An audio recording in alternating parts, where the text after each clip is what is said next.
So 6 ದಶಕಗಳ ಕಾಲ 650ಕ್ಕೂ ಹೆಚ್ಚು ಸಿನಿಮಾಗಳಲ್ಲಿ ಇಡೀ ಇಂಡಿಯನ್ ಸಿನಿಮಾ ಇಂಡಸ್ಟ್ರಿಯಲ್ಲೇ ಒಂದು ಮೈಲುಗಲ್ ಅಂತಂದ್ರೆ ತಪ್ಪಾಗಲ್ಲ. ಸೊ ಅಮ್ಮನವರ ಒಂದು ಸಿನಿಮಾ ಜರ್ನಿಯನ್ನ ಒಂದು ಮೆಲಕ್ ಹಾಕೋದಾದ್ರೆ ಏನ್ ಹೇಳ್ತೀರಾ ಅಂತ? ಅಮ್ಮ ಅವರ ಸಿನಿಮಾ ಜರ್ನಿ ಎನ್ನುವಂಥದ್ದು ಭಾರಿ ಕಠಿಣವಾದ ಜರ್ನಿ. ಕಥಾನಾಯಕಿ ಅಂತ ಅವ್ರ ಸಖಿ ಪಾತ್ರ ಮಾಡುವಾಗ 100-200 ರೂಪಾಯಿ ತಗೊಂಡಿರ್ಬೋದು. ಅಲ್ಲಿಂದ ಕಥಾನಾಯಕಿಗೆ ಬರುವಾಗ 500ರಿಂದ 1000 ರೂಪಾಯಿಗೆ ಜಂಪ್ ಆಗಿದ್ದಾರೆ. ಆಮೇಲೆ ಅಲ್ಲಿಂದ ಅವರು 1500-2000 ಒಳಗಡೆನೆ ಅವರ ಸಂಭಾವನೆ. ಅದರಲ್ಲಿ ಆವತ್ತಿನ 1000 ರೂಪಾಯಿ 100 ರೂಪಾಯಿ 10,000 ರೂಪಾಯಿಗೆ ಸಮಾನ, 1000 ರೂಪಾಯಿ 1 ಲಕ್ಷಕ್ಕೆ ಸಮಾನ. ಹೌದು. ತಮಿಳ್ನಾಡಿನಲ್ಲಿ ಜಮೀನ್ ತೆಗೆದಾಕ್ತಾರೆ, 17 ಎಕರೆ ಜಮೀನು. ಆ ಕಾಲದಲ್ಲೇ ಅವ್ರಿಗೆ ಎಷ್ಟು ಗಟ್ಟಿಯಾದ ಒಂದು ಮಹಿಳೆ ಅನ್ನುವಂಥದ್ದಕ್ಕೆ ಇದೇ ಒಂದು ದೊಡ್ಡ ಉದಾಹರಣೆ. ಜಮೀನ್ ಮೇಲೆ ಬಂಡವಾಳ ಹೂಡುವಂತ ನನ್ನ ತಾಯಿಯವ್ರನ್ನ ನನಗೆ ಆಶ್ಚರ್ಯ, ತಮಿಳ್ನಾಡಿನಲ್ಲಿ.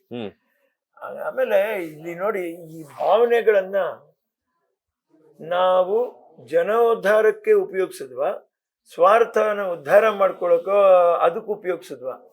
ಎರಡು ಬಂದಿರೋದು ವಿಷಯ. ಅಲ್ಲೂ ಮನುಷ್ಯರೇ ಇಲ್ಲೂ ಮನುಷ್ಯರೇ. ಮಾಡ್ಬೇಕಾಗಿದ್ದು ಕರ್ತವ್ಯ ನಮ್ಮನ್ನ ಆಳುವಂತವ್ರು. ಅವರು ನಮ್ಮನ್ನ ಆಳದು ಬಿಟ್ಬಿಟ್ಟು ನಾವು ಏನ್ ಮಾಡ್ತೀವಿ ಅಂತ ನೋಡಕ್ಕೋಸ್ಕರ ಅಲ್ಲಿ ಹೋಗಿ ಕೂತ್ಕೊಂಡ್ರ? ಇದು ನಮ್ಮ ಪ್ರಶ್ನೆ ಅಷ್ಟೇನೆ. ನನ್ನ ತಾಯಿಯವ್ರು ನೋಡ್ರಿ, ಯಾವ ಯೋಚನೆ ಇಲ್ಲ, ಹೋದ್ರು ನಾನು ದುಡಿತಾ ಇದ್ದೀನಿ, ನಾನು ಕಷ್ಟಪಡ್ತೀನಿ, ಜಮೀನಾದ್ರೂ ಬೇಕು ನನಗೆ ಅಂತ. ಅವ್ರಿಗೆ ವ್ಯವಸಾಯದ ಮೇಲೆ ತುಂಬಾ ಜಮೀನು ಕಟ್ಕೊಂಡು ಆವತ್ತು ಮಾಡಿರೋ ಜಮೀನು ಒಂದು 10-12 ಸಾವಿರನೋ ಎಲ್ಲ ಸೇರಿ 1 ಲಕ್ಷ ರೂಪಾಯಿಗೆ ಕಷ್ಟಪಟ್ಟು ತಗೊಂಡಿದ್ದಾರೆ. ಮತ್ತೆ ಅದಕ್ಕೆ ಸಾಲ ಬಂದ್ಬಿಡ್ತು. ಸಾಲ ಮಾಡಿದ್ರು ಅಂದ್ರೆ ಅದನ್ನ ಬೆಳವಣಿಗೆ ಮಾಡ್ಬೇಕಾದ್ರೆ ಸಾಲ ಮಾಡಿದಾಗ ಏನಾಗೋಗುತ್ತೆ, ಅಮ್ಮವ್ರಿಗೆ ನೋಟಿಸ್ ಬರ್ತಿದೆ, ತೀರ್ಸ್ಬೇಕು, ಇಲ್ಲಾಂದ್ರೆ ಜಮೀನು ಜಪ್ತಿ ಮಾಡ್ತೀವಿ ಅಂತ. ಅಂದ್ರೆ ಪ್ರೈವೇಟ್ ಅವರು KV ರಾಮ್ಸ್ ಅಂತ ದೊಡ್ಡ ಕನ್ಸರ್ನ್ ಚೆನ್ನೈ. ಸೊ ಬಂದವರೇನೆ ಏನ್ ಮಾಡಿದ್ರು, ಇಲ್ಲಿ ಗಂಗಾಧರ ಶಾಸ್ತ್ರಿಗಳು ಅಂತ ಕಂಪ್ನಿಯವರು ಹೋಗಿ ಅಲ್ಲಿ 200 ನಾಟಕ 180 ನಾಟಕನ ಒಪ್ಕೊಂಡು ಒಂದೇ ಸ್ಟ್ರೆಚ್ ಅಲ್ಲಿ 180 ನಾಟಕ ಆಡಿ ಆ ಸಾಲನ ತೀರ್ಸಿ ಇವತ್ತು ಅದೇನಾಗಿದೆ, ಅದೇ ಕುಬೇರನ್ ತೋಟ ಆಗಿರೋದು. ನಮ್ಮವ್ರ ಜೀವನದಲ್ಲಿ ನಮ್ಮನ್ನ ಸಾಕ್ತಾ ಇರೋದು ಅದೇನೆ, ಅದೇ ಸತ್ಯ.